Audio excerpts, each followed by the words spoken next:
Sa Mobile Legends guide na ito, pag-uusapan natin lahat ng dapat mong malaman tungkol kay Selena. Pero bago tayo magsimula, gusto ko munang i-shoutout si Ronin James Rosas. Kung sino ang pinakaunang magko-comment sa bawat video, siya yung isi-shoutout ko next video. At kung hindi ka pa nakasubscribe, hit mo muna yung subscribe pati yung notification bell. Okay? Let's go! Simulan muna natin sa skills. Ang passive ni Selena, ito yung tinatawag na Symbiosis. Kaya niya magpalit sa dalawang form, yung Abyssal form tsaka yung Elven form. Para mas madali nating matandaan, yung Elven form, yun yung melee siya, at yung Abyssal form, yun naman yung range siya. So, kapag gumamit siya ng skill during range siya o kaya naka-Abyssal form siya, malalagyan ng mark yung kalaban. Yun yung makikita mo sa ibabaw ng target. Maliban doon, hanggang dalawang mark lang yung pwede.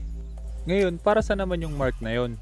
Kapag merong mark yung kalaban, mas lalaki yung damage mo sa kanila kapag nag-Elven form ka or nag-melee ka. Ibig sabihin, kapag melee ka, tapos inatake mo or ginamitan mo ng skill, mababawasan ng isang mark yung kalaban. Ngayon, punta naman tayo sa ultimate niya. Ito yung tinatawag na Primal Darkness.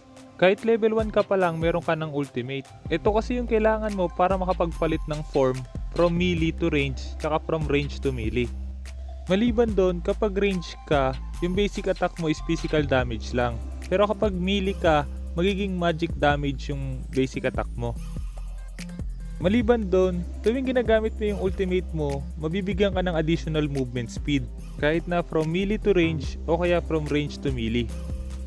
Isa pang kinaganda sa ultimate niya, tuwing ginagamit mo yun, nagko-cooldown yung first tsaka second skill mo. Mapapansin mo dito yung first tsaka yung second skill magko-cooldown agad kapag nagpalit ka ng form.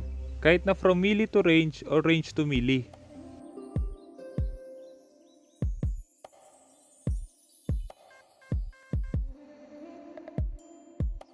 Ngayon punta naman tayo sa first skill. Ito naman yung tinatawag na Abyssal Trap. Makakapaglagay ka ng trap sa isang location, tapos kapag natapakan yun may i-slow yung kalaban. Malalagyan din sila ng isang mark. Tapos, pagka pumutok yun, magdideal ng damage, tapos malalagyan ng isa pang mark. Kailangan mo ring tandaan na hanggang 3 trap lang ang pwede mong ilagay. Kapag naglagay ka ng pang-4 na trap, mawawala yung una mong trap na nilagay.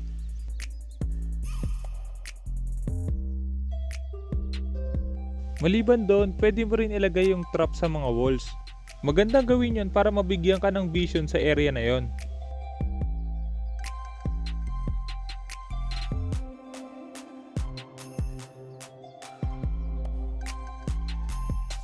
Maliban doon, kung merong katabi yung nakatapak ng mark, pati yung mga katabi niya magkakaroon ng mark kapag pumutok yon. Yun yung dahilan kung bakit pinagdidikit nila yung dalawang jungle creeps kapag kinukuha nila yung blue buff.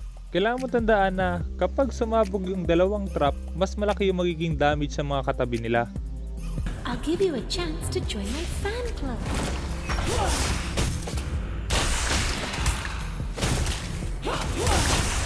Don't order me around.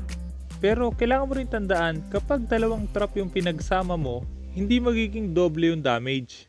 50% na lang yung magiging damage ng pangalawang trap. At isa pang kailangan mo tandaan, kapag namatay yung nilagyan mo ng trap, puputok agad yun at magkakaroon agad ng mark yung mga katabi nila.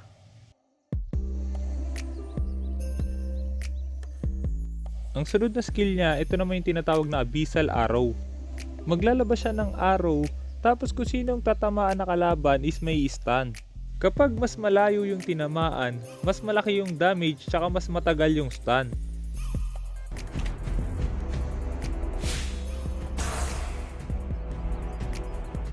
Sunod, malalagyan din ng isang mark yung kalaban kapag tinamaan ng arrow. Maliban doon, kapag may nadaan ng Abyssal Trap yung Abyssal Arrow, magsasama yung dalawa na yon. Magiging dalawa agad yung mark, tapos puputok din yon. At para naman mas madali mong ma-target yung arrow, kailangan mong tumingin sa mapa. Makikita mo sa minimap na merong line. Ibig sabihin, dun papunta yung arrow.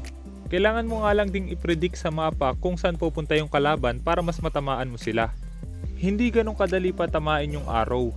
Pero pwede mong panuorin yung guide ko na best tips for Selena's arrow para mas madali mong mapatama yung mga arrow. Makikita mo dun yung iba't ibang pwede mong gawin para mas madali mong mapatama sa kalaban yung arrow. Ngayon, punta naman tayo sa first skill niya kapag naka-Elven form siya or kapag melee siya. Ito naman yung tinatawag na Soul Eater. Kapag ginamit mo to, yung next basic attack mo is mas malaki yung magiging damage. Maliban sa damage, tatalon din siya papunta sa kalaban. Tsaka mabibigyan ka rin ng maliit na shield. At dahil nga kasama sa basic attack niya yung skill niya, kaya maganda sa kanya yung item na merong Azure Blade. Kasi gagana yung true damage nung item na yon sa first skill niya. Ang second skill niya naman kapag Elven form or kapag melee siya, ito yung tinatawag na Garrote. Kapag ginamit mo to, makakadash ka sa isang lugar. At lahat ng madadaanan mo sa dash na yon is mababawasan. Maliban doon, kapag merong mark yung kalaban na dinash mo, magko-cooldown agad yung dash na yon. Kaya kung mas maraming mark yung kalaban, mas maraming dash yung magagawa mo. Katulad sa clip na to, dalawa agad yung mark, dalawang dash, tas pagputok, isa pang dash, tas dash out. Gagana rin yan kahit marami yung kalaban. Sa clip na to, makikita mo lahat ng kalaban magkakaroon ng mark. Kaya lahat sila pwede mong daanan. No one can escape. Pwede mo rin gamitin yung second skill niya para makatalon sa mga obstacles. Pagdating naman sa combo, kailangan mo tandaan pwede mong magamit yung first skill mo ng 2 beses. Basta bago ka lumapit sa kalaban, i-click mo na agad yung first skill mo. Makikita nyo dito kapag tinamaan ng arrow, pagtapos ko magpalit ng form, pipinutin ko agad yung first skill. 2 dash, hintay muna bago magkaroon ng isa pang mark, tapos 2 first skill, tapos dash out. Mapapansin nyo sa combo na yon, kailangan hintayin mo muna pumutok yung first skill bago kayo makapag third dash. Kasi kung masyadong maaga yung dash mo, hindi magko-cooldown yon.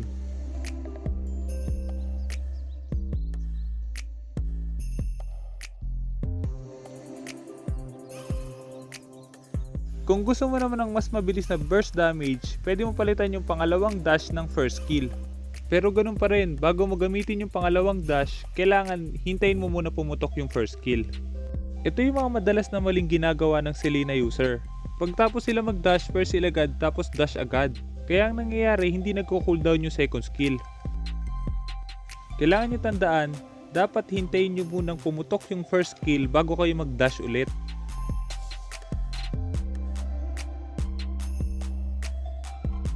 Kung halimbawa naman nagamit nyo yung first skill sa ibang location, tapos kailangan nyo nang gamitin yung arrow, bago kayo mag-transform, lagyan nyo muna ng trap.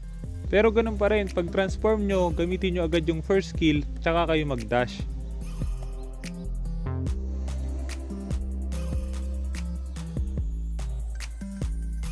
Isa pang pwede nyo gawin, habang papunta yung arrow, lagyan nyo ng first skill. Hindi ko nga lang nire-recommend to kasi kapag nagkamali ka or medyo mabagal yung kamay mo, hindi mo magagawa to. Pagdating naman sa item build, emblem, pati na rin yung playstyle, abangan nyo yung part 2 nung guide na to. Malalaman nyo sa Selena gameplay na yon kung bakit yun yung napili kong emblem, item build, pati na rin kung bakit ganun yung playstyle. Ito yung konting highlights nung gameplay na yon. An ally has been slain. Monster kill. Double kill. Mega kill.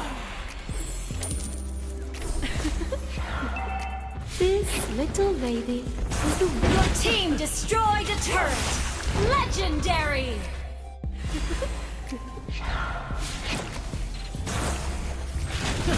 Legendary. Double kill. An enemy has been slain.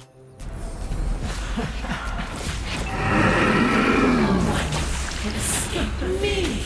Legendary. Living. Your team destroyed a turret.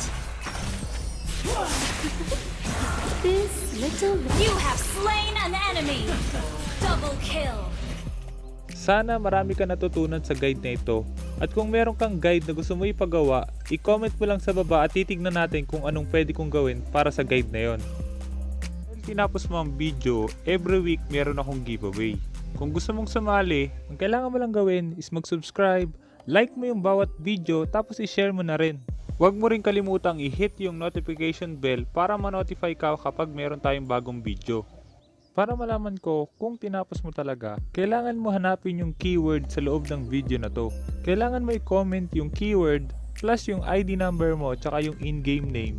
Pero hindi mo dito dapat i-comment. I-comment mo siya sa pinaka-latest na weekly highlights natin. Isa sa may mga keyword ang mananalo ng ating weekly giveaway. Kaya kung hindi ka pa nakasubscribe, hit mo na yung subscribe pati yung notification bell.